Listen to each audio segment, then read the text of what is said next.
equity, equality in colleges, campuses. We want campuses free from discrimination. जातिवाद नहीं चलेगा, नहीं चलेगा, नहीं चलेगा। जातिवाद नहीं चलेगा, नहीं चलेगा, नहीं चलेगा। तो हमारी डिमांड बहुत ही जायज़ है, बहुत ही क्योंकि हम चाहते हैं कि जो बच्चे बहुत सालों से यूनिवर्सिटी से वंचित रहे हैं उनको यूनिवर्सिटी में आने का मौका मिलना चाहिए। जो बेसिक राइट है नॉलेज का वो उन्हें मिलना चाहिए। रोहित विमला की माता जी और पायल तडवी की माता जी आबिदा सलीम तडवी, इन्होंने पिटीशन फाइल किया 2019 में सुप्रीम कोर्ट में और उसमें देश के सारे आंकड़े Already the protest has been started throughout the country. We are getting reports from Maharashtra, we are getting reports from Banaras, from Patna, from Allahabad, and so many places. The so-called Savarnas have been exposed in the most brutal manner. This is the time to unite. If you don't unite, if you don't get united, you'll have to suffer the consequences. जातिवाद की छाती पर बिरसा फूले अम्बेडकर, ब्राह्मणवाद की छाती पर बिरसा फूले Ambedkar. Implementing UGC regulations, and that too with some changes. Changes like bringing IITs, IIMs and everything under these regulations. Bringing diversity in vice chancellors, in professors. Otherwise you see everywhere the post of OBCs, SC/STs are vacant. Why are these vacant? These are our questions. We want equity, equality in colleges, campuses. We want campuses free from discrimination. We don't want any more Rohit, Payal, Muthu, Aniket, Darshan. We want those campuses to be safe and secure for OBCs, SC, STs, minority students who are oppressed communities, who are from marginalized sections. Why can't the colleges be safe and secure for all of us? கேம்பஸஸில் பார்க்குறோம் CUET NEET மாதிரியான எக்ஸாமினேஷன்ஸ்க்கு பிறகு working கிளாஸ்ல இருந்து பின்தங்கிய சமூகங்கள்ல இருந்து வர மாணவர்களோட எண்ணிக்கையே ரொம்ப குறைஞ்சிருக்கு. அப்படி வர்றவங்களுக்கும் நிறைய டிஸ்கிரிமினேஷன் நடக்குது. எஸ்பெஷலி டியூவில் பார்த்தீங்கன்னா போன வருஷம் கூட சுமித்னு சொல்லி ஒரு ஸ்டூடெண்ட்டு பிரின்சிபல் வந்து கெட்ட வார்த்தை சொல்லி அடிச்சிருக்காரு. அந்த ஸ்டூடெண்ட் வந்து எஃப்ஐஆர் ஃபைல் பண்ண ட்ரை பண்ணி அதுக்கப்புறமா இப்போ வரைக்கும் அந்த பிரின்சிபல் மேலே ஆக்ஷன் எடுக்கல. பேப்பர்லேயே இம்ப்ளிமெண்ட் ஆனாலுமே ப்ராக்டிகாலிட்டியில் இம்ப்ளிமெண்டேஷன் ஆகிறதுக்கான கேப் இவ்வளோ பெருசு இருக்கப்போ பேப்பர்லேயே இம்ப்ளிமெண்ட் ஆகக்கூடாது அப்படின்னு சொல்கிறது வந்து ரொம்ப ரியாக்ஷனரியான ஒரு விஷயம்.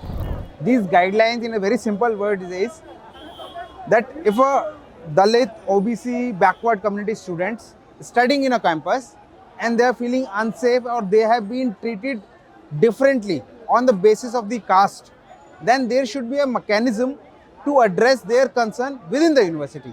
It's very simple. This notification is a sort of a protection for the scheduled caste and the backward communities. So it's very clear that atrocities are increasing on campus. The suicides of the backward students, the Dalit students are increasing day by day. Recently, a data shows that it's around 118% rise in the student suicide and the other discrimination for that matter. Institutions are like IITs, NLUs and so.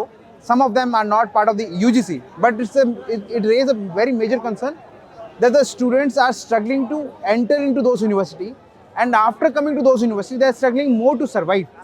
So this guidelines will give them a way to live a life peacefully, so they can study well and they can contribute back to the nation. As if that based on caste, this society was never divided. The learned judges should have known the facts about the problem that is persistent in the university spaces. Not only in the university spaces, but also in all higher educational institutions like IITs, IIMs, and many other higher educational institutions where this caste discrimination is deeply penetrated. Can't these judges doesn't know that can't they cross-check the facts about how deeply this problem is? They can cross-check easily with the government data, and they can say that okay, even if they would have want to stall it, stay it, you give a valid reason for it that yes, this act need to be strengthened or this act needs to have some kind of alterations, and you give a stay on that. Without giving such kind of valid reason, you are giving a reason that that based on the act, the caste, the divisions will happen. No, it is not going to happen. Already it is divided. This is not a new thing at all. We say that we support the UGC Regulation 2026 because there is a bare minimum things which have been given is that there is a stipulated time, within a time framework actions should be taken, that is there. But still we criticize that economically weaker section, which has been the reservation itself, we call it as a fraud reservation for Brahmins itself, because the Brahmin community, which is already overrepresented in the academic sphere as well as in the judiciary as well. So it is already overrepresented, and giving them reservation is itself a problem, and adding them to the anti-discriminatory policy is another problem. So in India, discrimination is not happening because of poverty, it is purely because of caste. So people should understand that those who are framing this law, the UGC regulation which has been signed by a Brahmin, and now they see that Supreme Court which halted this regulation, which is by the Brahmin. So it seems there is some deep political conspiracy behind this. So that, the idea of discrimination, they want to stall it. So that's the problem where I am seeing it. They doesn't want to acknowledge the problem of discrimination. By bringing this, they want to completely, the struggle for 50 years, Dalit Bahujan activists, scholars, the way they tried to build a solid argument to have an act has been completely, they want to completely dismantle it. And this is the conspiracy, what I can see, that the government doesn't want this to happen, and they are giving some flimsy reasons to not to speak at all in the court, in the Supreme Court. I have seen after the roster movement in 2019, which we took, we led, this is more than that. That means there is a deep content on the way how institutions are functioning and the way how institutions are being hijacked by this, dominant cultural elite. So the fight will go on, the fight will continue. We are not fighting against any kind of, institution per se. We are fighting against the dominant ideologies which doesn't want the marginalized groups to survive by the acts like this. Even if these kind of acts are not there, think about the plight of these marginalized groups in the university spaces. It would be horrible, and therefore we are fighting for the next generation. We request everybody to be part of this. Everybody who thinks that, discrimination is a problem needs to be part of this kind of initiative, and at least make government to realize that such acts are very important, and there need to be a fight against such kind of, illogical kind of, interventions by even judiciary.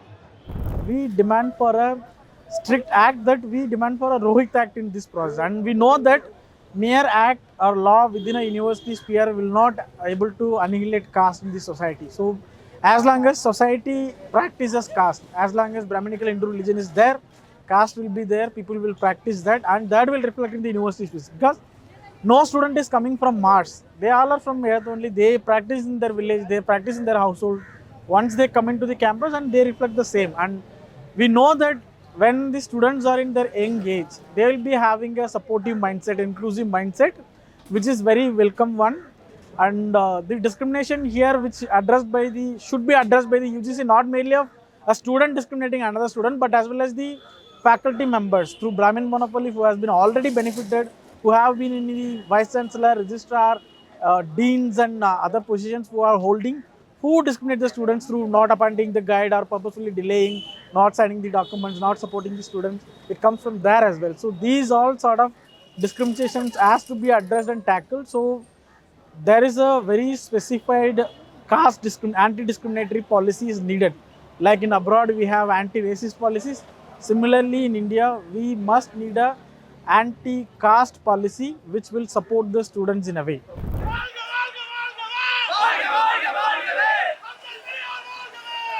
Periyar